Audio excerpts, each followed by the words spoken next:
We all have passions and interests that make each of us unique. Our next speaker, Mary Cunningham, shares her story of reevaluating her own passions to lead a happier life.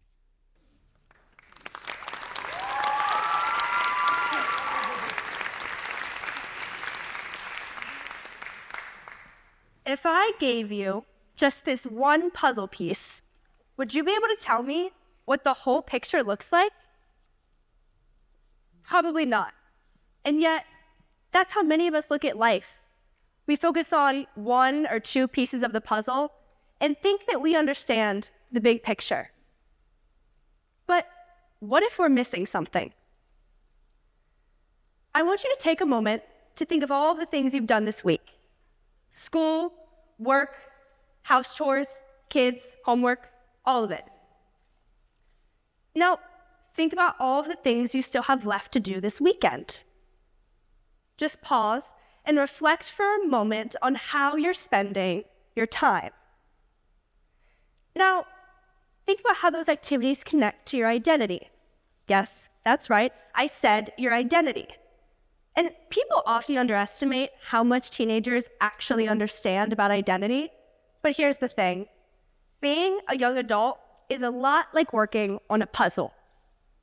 You know, when you dump all the pieces out of the box, hundreds of colorful fragments that you somehow have to put together to form a picture. And the picture on the front of the box is what it's supposed to look like, but actually getting there, well, that's the real challenge.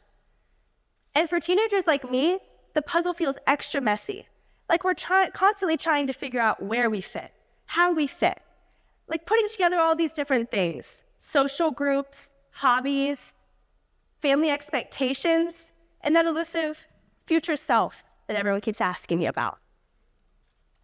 But even though it's a messy process, I've learned a lot from it. And while learning about myself, I've found that my experiences can help others on their own journey. So that's where I am. Identity is the sense of who you are, shaped by values, interests, beliefs, and experiences. It's how you see yourself in the world. And today, I want to invite you into the messy, scattered pieces of my puzzle. Together, let's explore this big question. Who are we really? And you might be thinking, how are we going to do that? Well, there's this cycle I've come up with. Routine, rut, reflection, and rediscovery. It's a way to make sense of all these pieces. It's a way to look at where we are, what's working, what's not, and how we can grow through it together. A couple of years ago, I had a series of conversations that shaped me in an important way. I've been dancing since I was 3 years old, and by the age of 14, I was dancing 6 days a week. Dance wasn't just a hobby, it was a lifestyle, and it became my routine. During some of the most stressful times of dance, I would be at the studio 16 to 17 hours for both classes and rehearsals. I would be there Monday, Tuesday, Wednesday, Thursday, Saturday, and Sunday. I felt like I was going through the motions, and I had lost my passion.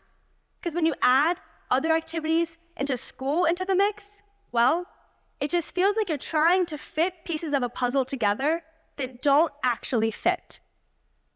I would go into the studio, put on my shoes, stretch, look in the mirror, but suddenly, the studio mirrors reflected a version of myself that I no longer recognized. I was at a crossroads, trying to figure out if I wanted to make dance the center of my puzzle, or if it was time for me to set that piece aside. I first came to a realization during a therapy session. I thought, what if I wasn't a dancer? But that's silly, because I dance every day, and I love to dance. But still, this one thing that I love started to feel draining. Now, looking back, I was in a rut.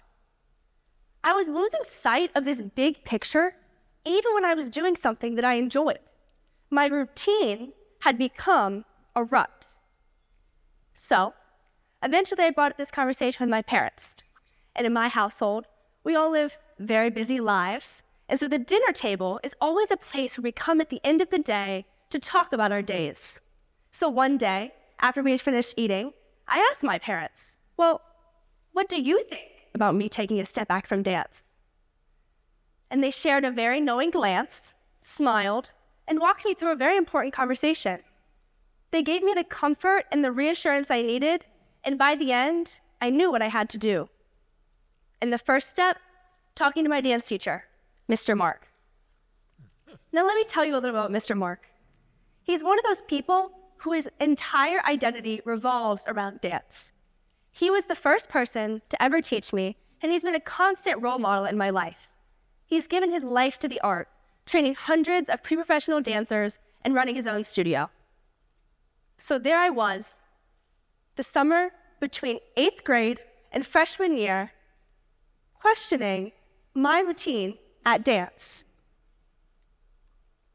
So I scheduled lunch with Mr. Mark. Sitting across from him, I felt so small and conflicted. The large glass windows in the restaurant made it feel like the whole world was watching me.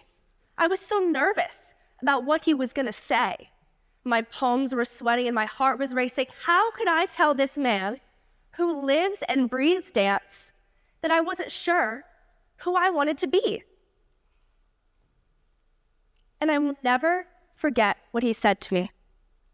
As I had little puddles of tears in my eyes, he looked at me and said, "Mary, I never thought of you as a ballerina." And at first, I was taken aback. But then it hit me. I can love dance. I can dedicate time to it, but it doesn't have to define me.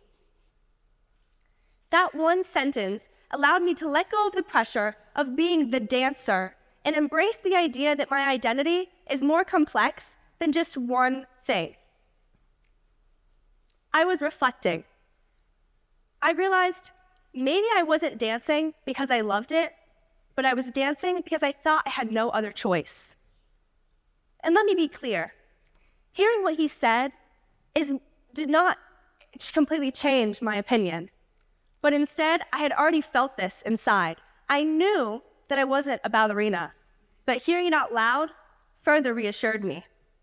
I had rediscovered what really mattered. And rediscovery meant finding freedom in dance, not as an obligation, but as a creative outlet. I walked into dance because I wanted to be there, not because I felt like I had to be. It was like a weight had been lifted off my chest. Brené Brown said it best. Let go of who you think you're supposed to be and embrace who you really are. Maybe you're a teenager who leaves a popular friend group at school to be with real friends. Or maybe you're a parent who lets go of perfectionism and embraces your own parenting style. Or maybe, for you high schoolers out there, including myself, we let go of this idea of this perfect college CV and just do activities because we actually enjoy them. And here's the thing. Not only am I a teenager trying to figure out my puzzle, but I'm also a young woman. And being a young woman adds a whole nother layer of complexity. Women face all kinds of messages about who we should be.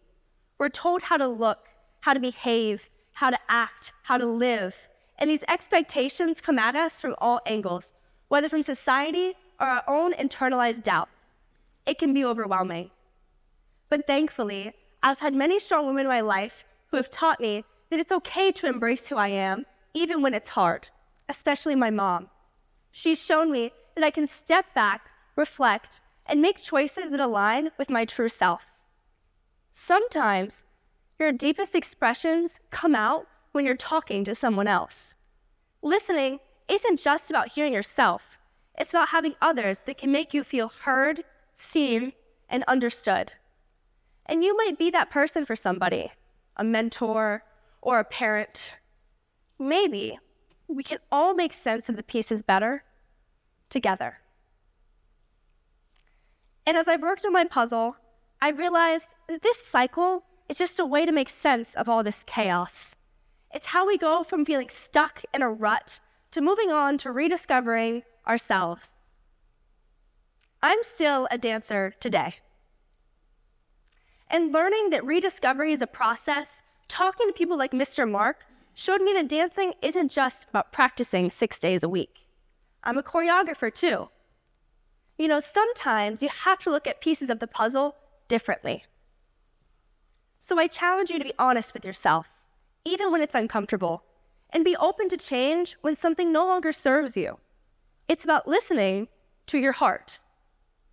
And one of the most comforting things that I've learned is that your identity is not fixed. It's okay to grow, to shift, and to embrace the unknown.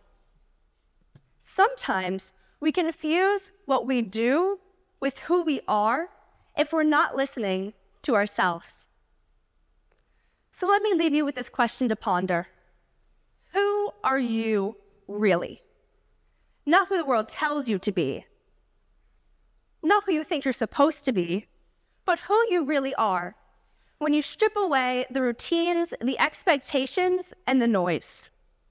And sometimes teenagers think that adults have this whole thing figured out, but to you adults out there, do you really? Or are we all just learning together? You know, my little 10-year-old sister, Helen, actually puts puzzles together in the most unexpected way. While most people start from the edges and work their way in, she starts from the center and works her way out. Maybe there's something to that. Maybe we all have something to learn from Helen. Maybe the answer lies in starting from the inside and working our way out to see the full picture of who we are. Thank you.